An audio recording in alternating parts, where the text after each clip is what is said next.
അടുത്ത ദിവസങ്ങളിൽ petrol diesel വിലയിൽ വർധനവ് ഉണ്ടാകും എന്ന സൂചന മുന്നിൽ വരുന്നു. സ്വകാര്യ എണ്ണ വിതരണ കമ്പനിയായ നയാരയിൽ വില വർദ്ധിച്ചിരിക്കുന്നു.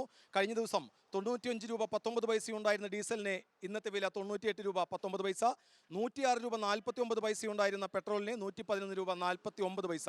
3 രൂപ ഡീസലിനും 5 രൂപ പെട്രോളിനും വർദ്ധിച്ചിരിക്കുന്നു. നമുക്കറിയാം, ഏതാനും ദിവസം മുമ്പ് പ്രീമിയം പെട്രോളിന് സംസ്ഥാന വ്യാപകമായി ദേശവ്യാപകമായി വില കൂടിയിരുന്നു. ഇപ്പോൾ പെട്രോളിനും ഡീസലിനും വില കൂടുമ്പോൾ സ്ഥിരമായി ഇവിടെ നിന്ന് പെട്രോൾ അടിക്കുന്നവരുണ്ടാകും, ഡീസൽ അടിക്കുന്നവരുണ്ടാകും. എന്താ പേരെന്താ? ജോസ്. ഇപ്പോൾ വില വർദ്ധിച്ചതറിയുമ്പോൾ എങ്ങനെയാണ് പ്രതികരണം?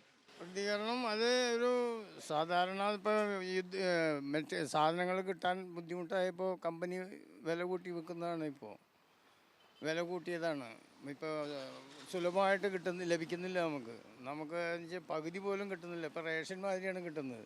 അത് പെട്ടെന്ന് ഒരു ദിവസം കൊണ്ട് ഒറ്റയടിക്കാണ് ഇപ്പോൾ കുറച്ച് ദിവസമായി തുടങ്ങിയിട്ട്. അപ്പം കൂട്ടിയിട്ടുണ്ടായിരുന്നില്ല. ഇപ്പം ഇന്ന് രാവിലെയാണ് വില കൂട്ടിയത്. ഇത് തന്നെയാണ് ഇപ്പോൾ നയാര പമ്പിൽ ഡീസലിന് 3 രൂപയും പെട്രോളിന് 5 രൂപയും വർദ്ധിക്കുന്നു. എന്നാൽ പൊതുമേഖല പെട്രോളിയം എണ്ണ വിതരണ കമ്പനികൾ വില വർദ്ധിപ്പിച്ചിട്ടില്ല. എന്നാൽ സൂചന അവിടേക്കാണ്. അടുത്ത ദിവസങ്ങളിൽ പെട്രോളിനും ഡീസലിനും വില വർദ്ധിച്ചേക്കും എന്ന സൂചനയാണ് ഉയരുന്നത്. ഈ നയാര പെട്രോൾ പമ്പിന് തന്നെ തൃശ്ശൂർ ജില്ലയിൽ വിവിധ സ്ഥാപനങ്ങളുണ്ട്.